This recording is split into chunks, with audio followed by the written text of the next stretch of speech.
o papel do juiz julgador? Ou é o juiz inquisidor? O juiz é o imparcial, o juiz é o afastado da causa, porque o magistrado tem a iniciativa de pesquisar as redes sociais da testemunha. Não existe imparcialidade, pois uma mesma pessoa busca a prova e decide a partir da prova que ele mesmo produziu. Nós estamos diante de um caso que, como todos os outros, porém mais do que qualquer um, exigirá a credibilidade da decisão desta Corte. E essa credibilidade terá de ser exteriorizada pelo respeito ao devido processo legal, à ampla defesa, ao princípio do juiz natural, à imparcialidade objetiva e, principalmente, em uma decisão calcada em provas contundentes, em provas evidentes, e não simplesmente em narrativas ou suposições. Excelências, muito se fala sobre como foi feita a disponibilização dessas provas. Como que a Polícia Federal nos apresentou? A defesa fala muito, reclama muito sobre impossibilidade. Mas vamos mostrar. Um e-mail nos foi enviado com um link de um SharePoint da Polícia Federal. Ele é desta forma. Uma pasta tal qual no Windows Explorer. E dentro dessas pastas, excelências, nós temos os arquivos, escrito laudo, número, alguma coisa. Mas, doutor, qual o tamanho desses arquivos? Não há problema, nós trazemos um exemplo. 128 GB de material compactado. Todo o material constante nesses SharePoints ultrapassa a marca de 20 terabytes compactados, excelências. Descompactado pode chegar à marca de 70, 80 terabytes. Como, no curto espaço de tempo que esta defesa técnica teve, é possível de se analisar. E nesta sustentação oral irá se provar a necessidade de ter acesso à prova, não aos IPJs. E aqui, excelências, nós temos um fato curioso, que essa defesa técnica vem desde o primeiro momento martelando a necessidade de se ter acesso à suposta agenda que o Ministério Público traz. Olha a pasta que me surge 2 dias antes do interrogatório. OP Tempus Veritatis. Curiosamente, não se sabe por quê, nem como, se aparece uma pasta com as digitalizações do que seria a Operação Tempus Veritatis. E aqui está a prova de que foi inserida no dia 8 de maio. Lembrando que o interrogatório foi dia 10. Curiosamente, ao se abrir esse link, nós temos ali uma pasta exclusiva ao General Heleno. Abrindo essa pasta, nós temos outros links, mas aqui já são PDFs. E vejam o nome dos arquivos, onde nós achamos a agenda. Olha o nome do arquivo onde está essa suposta agenda. Item 6 EQ01AA75-2024. Como é possível localizar um arquivo desse, nessa montanha de documentos e nesse excesso de documentos com nomes que não se entende, não se sabe de onde vem? Com base nisso, essa defesa técnica na fase do 402 requereu nada mais que, desse modo, requer-se a Vossa Excelência, seja determinada a Polícia Federal que apresente material catalogado, ou minimamente com índice, que torne possível a análise desse material. Ressalta-se que a nomenclatura utilizada, ofício, e aqui eu coloco números aleatórios, pois não se sabe de onde vêm esses números, torna impossível sua análise, fazendo imprescindível a deferência da presente diligência. Não se pediu aqui mais acesso, haja visto que o acesso foi dado. Curiosamente, pastas iam surgindo após. Mas o que se queria saber é o que tem nisso aqui? O que quer dizer esse número? Quais são os ofícios? O ofício 12330 é o celular do general fulano. O ofício 12700 e tanto é o celular do Beltrano. Não se tem como saber. Então, o que foi pedido na fase do 402 foi minimamente uma explicação, um índice, um sumário que assim o seja, mas nos foi negado sobre o pretexto de que seria meramente protelatório. O segundo ponto da minha fala é pela nulidade do sistema acusatório e ao direito ao silêncio. E aqui, excelências, eu começo com um ponto bem sensível, que são as perguntas realizadas no dia dos interrogatórios. Vejamos, excelências, que aqui se trata das perguntas diretas. Nós não pegamos, por exemplo, quando o Ministério Público faz uma pergunta e o ministro relator se aproveita para fazer uma pergunta em cima, ou seja, que são perguntas originadas diretamente do ministro relator e diretamente do Ministério Público. Nós temos 302 perguntas do ministro relator contra 59 da Procuradoria-Geral da República. E aqui, excelências, muito se indaga, mas somente perguntar a mais não quer dizer que houve uma violação propriamente. O juiz também pode produzir provas. Mas aqui nós temos um fato curioso. Uma das testemunhas arroladas, o senhor Valdo Manuel de Oliveira Aires, foi indagado pelo ministro relator a respeito de uma publicação dele nas redes sociais que não consta dos autos. Ou seja, nós temos uma postura ativa do ministro relator de investigar testemunhas. Por que o Ministério Público que não fez isso? Qual o papel do juiz julgador? Ou é o juiz inquisidor?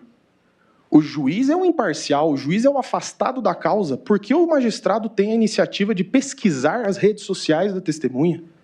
Não que o ponto não seja relevante, pode às vezes ser irrelevante, mas quem tem a iniciativa probatória, a quem compete o ônus da prova? Ao Ministério Público.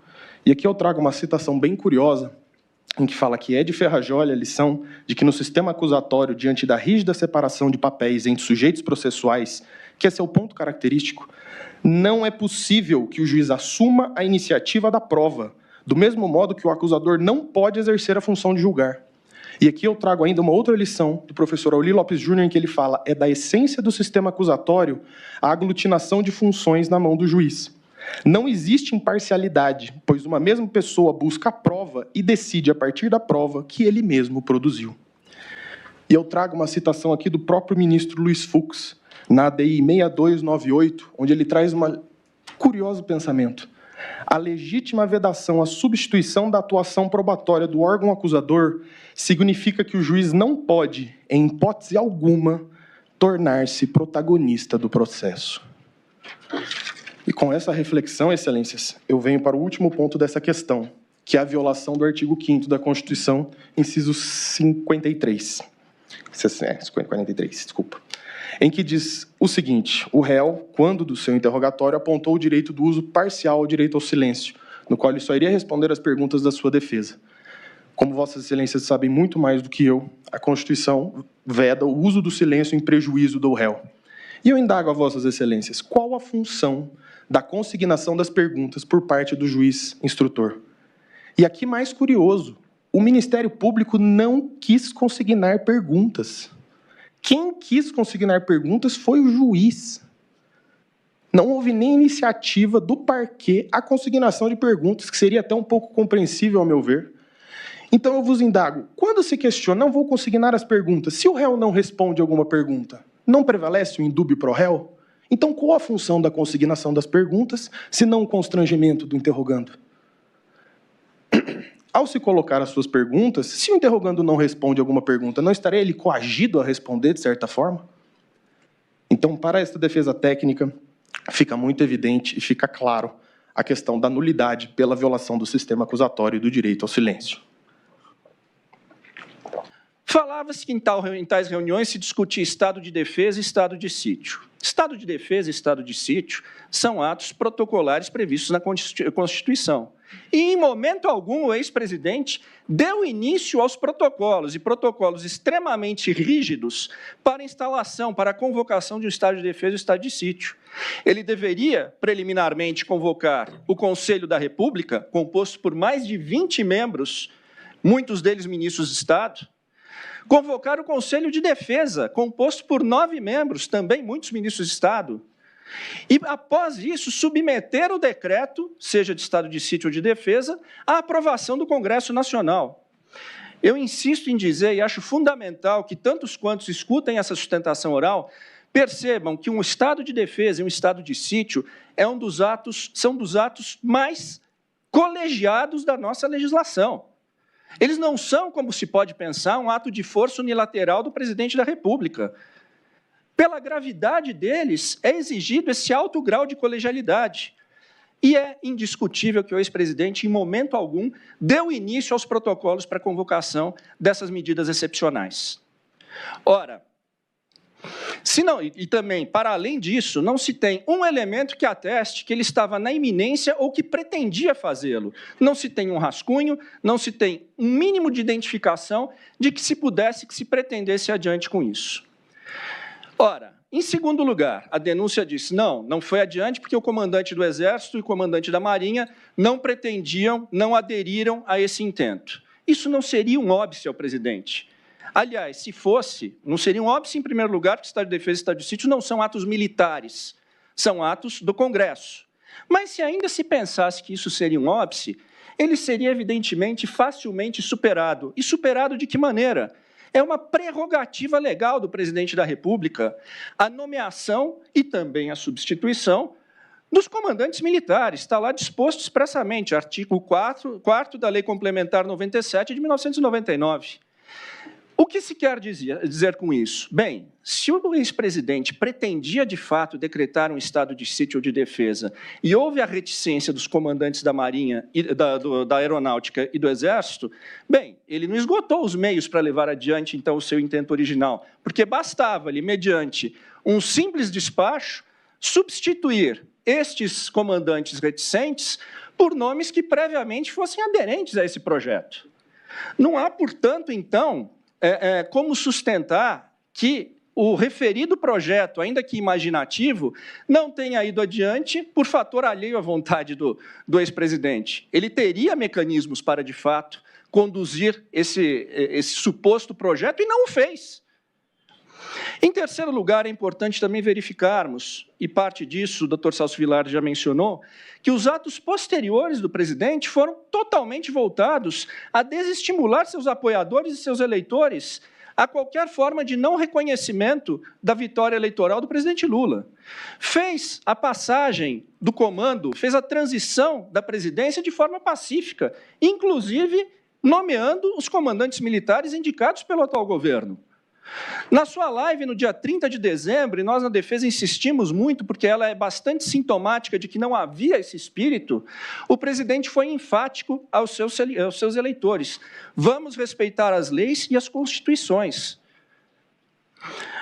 Bem, Excelência, chegando aos minutos finais da minha fala, é fundamental dizer-se que essa Suprema Corte hoje não lida com um caso trivial, com um caso comum, e que, no máximo, se tornará jurisprudência de destaque dessa Corte. Não.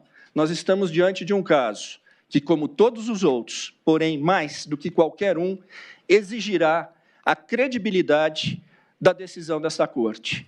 E essa credibilidade terá de ser exteriorizada pelo respeito ao devido processo legal, à ampla defesa, ao princípio do juiz natural, a imparcialidade objetiva e, principalmente, em uma decisão calcada em provas contundentes, em provas evidentes, e não simplesmente em narrativas ou suposições.